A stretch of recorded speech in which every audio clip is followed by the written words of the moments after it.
सर्वे में कि सबसे ज़्यादा आजकल जो बीमारी चल रही है कैंसर की बीमारी चल रही है। किस लिए चल रही है जी? रासायनिक खाद, रासायनिक कीटनाशक, यही दो कारण है। देखिए, एक सर्वे है कि 2030 तक अगर इसी तरह से रासायनिक खाद का इस्तेमाल होते रहा तो लगभग 60% जो जमीन है वो बंजर हो जाए। कुछ कंपनियां ऐसी है या फिर जो हमारे दुकानदार भाई लोग हैं जो खाद बेचते हैं, वो लोग ज़्यादा मुनाफा के चक्कर में वो सब कुछ कर रहे हैं। तो हम उनसे यही अपील करेंगे कि कम से कम आपका तो जिंदगी खत्म हो गया, लेकिन जो आपका आने वाला जनरेशन है उसके लिए कम से कम अभी से ही ऑर्गेनिक का काम आप शुरू करें।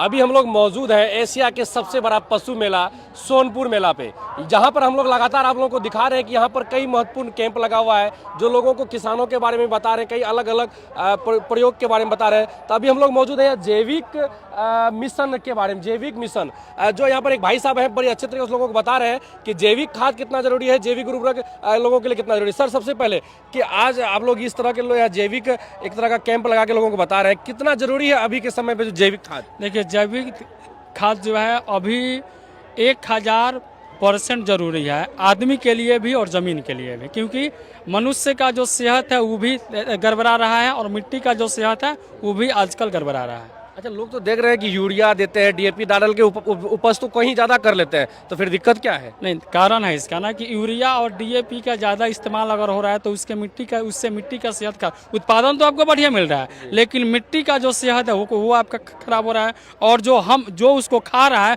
उनका भी सेहत खराब हो रहा है। आजकल आप देख रहे हैं सर्वे में कि सबसे ज़्यादा आजकल जो बीमारी चल रही है कैंसर की बीमारी चल रही है। किस लिए चल रही है जी? रासायनिक खाद, रासायनिक कीटनाशक, यही दो कारण है बस।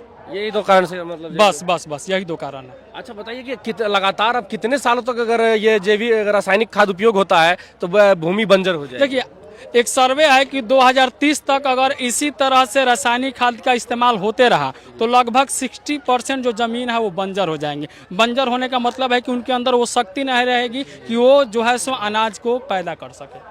मतलब 2030 तक? बिल्कुल, ये तो मात्र 3-4 साल बस 3-4 साल। फिर तो लोगों के बीच भुखमरी, और जब अनाज नहीं होगा तो लोग तो भुखमरी और नहीं तो इसके लिए उपाय है कि अगर अभी से हम लोग ऑर्गेनिक खेती शुरू कर दें तो मिट्टी का सेहत आपका सुधर जाएगा, आने वाले 1-2 साल में मिट्टी स्वस्थ हो जाएगी और फिर उसी तरह से जो है सो फसल का उत्पादन होने लगेगा। सर, बताइए कुछ ये जैविक खाद के बारे में, क्या क्या आपके पास? देखिए, जैविक खाद हमारे पास जो है सो सबसे पहले वर्मी कंपोस्ट खाद है, जो कि ऑर्गेनिक खेती का समझिए ये रीढ़ का हड्डी है। इसका काम क्या है? इसका काम है कि ये जो है सो मिट्टी को भुरभुरा करता है, यानी हल्का करेगा, और मिट्टी को जब हल्का करेगा और सारे पोषक तत्व इसमें हैं तो मिट्टी को जब हल्का करेगा तो पौधा जो है उसका जड़ का विकास होगा, और जब जड़ का विकास होगा तो स्वतः उसके ऊपर का विकास होगा, और ऊपर का जब विकास होगा तो उसमें फल भी अच्छे आएंगे और जो इंसान खाएगा वो भी स्वस्थ रहेगा। तो अभी जो किसान है अगर खेती कर ये वर्मी कंपोस्ट या जो केचुआ जैसे दिखा रही है,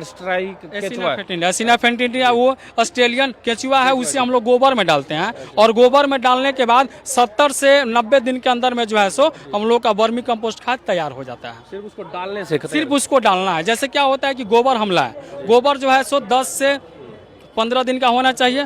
गोबर लाने के बाद हम लोग उसको बेड पे बनाते हैं। बेड का एक पैमाना होता है कि लगभग 3 फीट 3.5 फीट चौड़ा होना चाहिए, 18 इंच ऊंचा होना चाहिए, लंबाई आप जितना ले लीजिए। उसमें आप सबसे पहले 2-4-5 दिन आप पानी मारिए। पानी इसलिए मारा जाता है क्योंकि गोबर में मीथेन गैस पाया जाता है, तो पानी जब मारेंगे तो गोबर होगा ठंडा, और ठंडा होने का मतलब हुआ मीथेन गैस निकल गया, और जब मीथेन गैस निकल जाएगा तो हम डालेंगे उसमें केचुआ, और केचुआ जब डालेंगे तो वो उसको खाना शुरू करेगा, और खाने के बाद जो वो निकलता है उसके पेट से होकर के जो निकलता है, जिससे हम लोग अपने भाषा में लेटरिन कहते हैं, ये केचुआ का टट्टी है।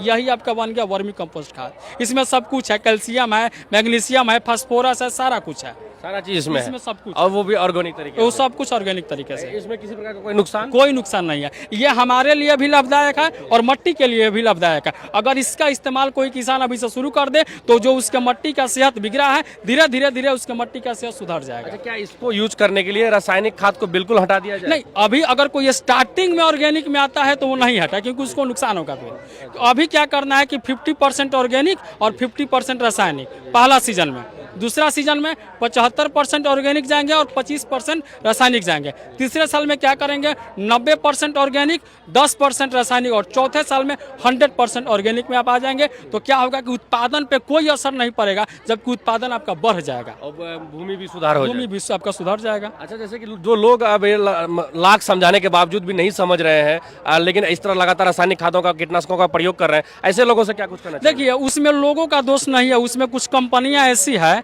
या फिर जो हमारे दुकानदार भाई लोग हैं जो खाद बेचते हैं, वो लोग ज़्यादा मुनाफा के चक्कर में वो सब कुछ कर रहे हैं। तो हम उनसे यही अपील करेंगे कि कम से कम आपका तो जिंदगी खत्म हो गया, लेकिन जो आपका आने वाला जनरेशन है उसके लिए कम से कम अभी से ही ऑर्गेनिक का काम आप शुरू करें। बस देख सकते हैं ये युवा साथी हैं, हमारे देश की वीरा हमारे युवाओं के बीच है, और ये लोग काफ़ी तत्परता के साथ, लगन के साथ लग गए हैं अपनी भूमि को बचाने में, अपने देश की स्वास्थ्य को बचाने में, और वो वर्मी कंपोस्ट और कहिए कि जैविक खाद के साथ लोगों को खेती करने का सलाह दे रहे हैं। चलिए सर, बहुत बहुत धन्यवाद आपका।